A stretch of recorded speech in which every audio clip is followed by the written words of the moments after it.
Okay, so last week we talked about a language learning strategy for introverts, and a big part of that is maximizing your silent period by getting exposed to a lot of input.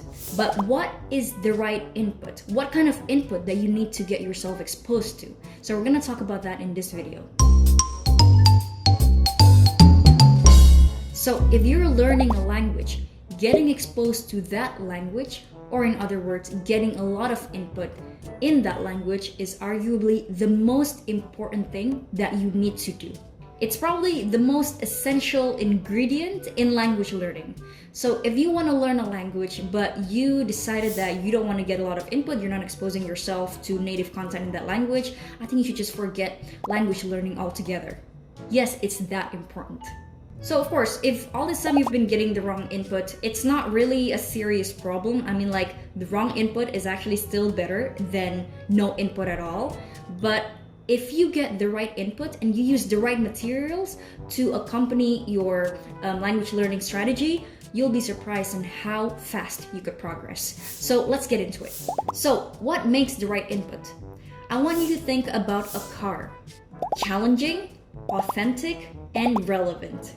Okay, but I'm not gonna get in the order of CAR. I just did that so that it makes the acronym CAR. But first, you want to find input that is relevant. Or in other words, input that you like, that you enjoy, and the input that you need based on your output goal. Let me explain. So I have this program, English Sprint Academy, and for people to join this program, I usually have to select them first. And during the selection interview, the most common problem that I hear from them is that they're already getting a lot of input, but despite getting a lot of input, they're still unable to produce the output that they need. So during the program, I would ask them, so what is your goal and what have you been doing for that? So in the program, the first week would be to align the input and their output goal. So let's say a lot of them, their goal would be to be able to speak professionally at work. However, when I ask them what kind of input that you're getting yourself exposed to, a lot of people would say, oh yeah, I listen to a lot of music. Oh, I like rap music, or I like R&B music. Yeah, and also I like to watch a lot of YouTube videos about prank or just comedy, this and that, you know. Or maybe it could be the opposite. Maybe their goal would be able to speak casually with foreign coworkers, you know, like chit chat and all of that, nothing too professional. They want to be able to have a dialogue in an informal setting.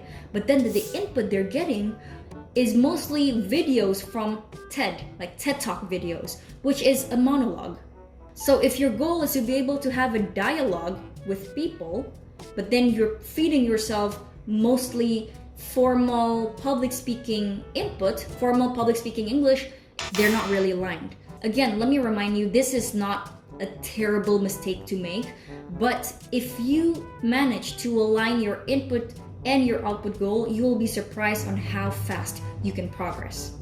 Okay, number 2, authentic content. So what does it mean by authentic content? But before I explain, I actually want to tell you first, I am super happy and super thankful that you are here watching my videos, but if you're looking for authentic content to level up your English, these videos, my channel isn't exactly the right type of content that you should be consuming. So my content is good for you to learn tips for language learning, some strategies for language learning, but if your end goal is being able to understand native speakers, you're gonna have to graduate a level up.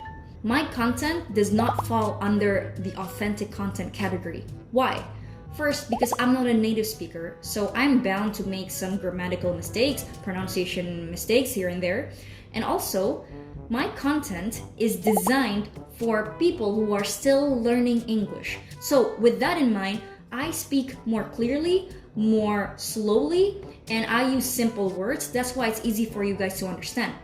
The right input for you is actually you want to find content that is made for English users. You don't want to find content that is made for English learners, because that is going to get you stuck in the intermediate plateau. So of course, still watch my videos if you want to learn language learning strategy, but then you're also going to have to add authentic content made by native speakers for native speakers in your language learning materials.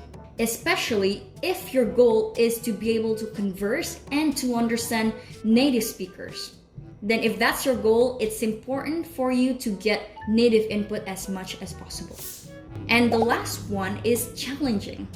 In order to level up and progress your English, you cannot really just stick in your comfort zone and always consume the same easy content that you've always consumed. For instance, like I would say my content would fall into that category. A lot of you guys would probably find it easy to understand me because yeah, I make myself easy to understand. But only consuming my content will give you a false sense of fluency, a false sense of confidence. So you think, hey, I understand this girl speaking English so well, so my English level must be pretty high. But then once you're thrown in the real world and you're in the same room conversing with native speakers to your right, left, front, and back, you would get so lost. Like, oh my god, I understood Naila in the videos, but how can I not understand these native speakers? So yes, you want to make it challenging. If you think the content that you're consuming are too easy, then graduate a level up. So how do you know that your content is challenging enough? Let's say you found a video or a blog article, and then you watch that video, and then you understand the main point of that video, the big picture. But then, despite understanding the main point of the video, you still don't understand how this person conveys their message. You still don't understand all of the words that this person is using. That piece of content is challenging enough for you to be able to learn from. So first thing you need to do is that, do you understand what this piece of content is all about? And the second step, if you look into the content again, maybe you rewatch the video or you reread the blog, then you will notice, oh, I actually don't understand this word, this and that. And that means that content is challenging enough for you. So there you go. Those are the 3 things and what makes the right content. I hope that you guys like this video, you learned something new, and as usual, please give it a like and comment down below because the algorithm would love that. And as usual, thank you so much for being here. I'll see you next week in another video. Until then, take care and bye-bye.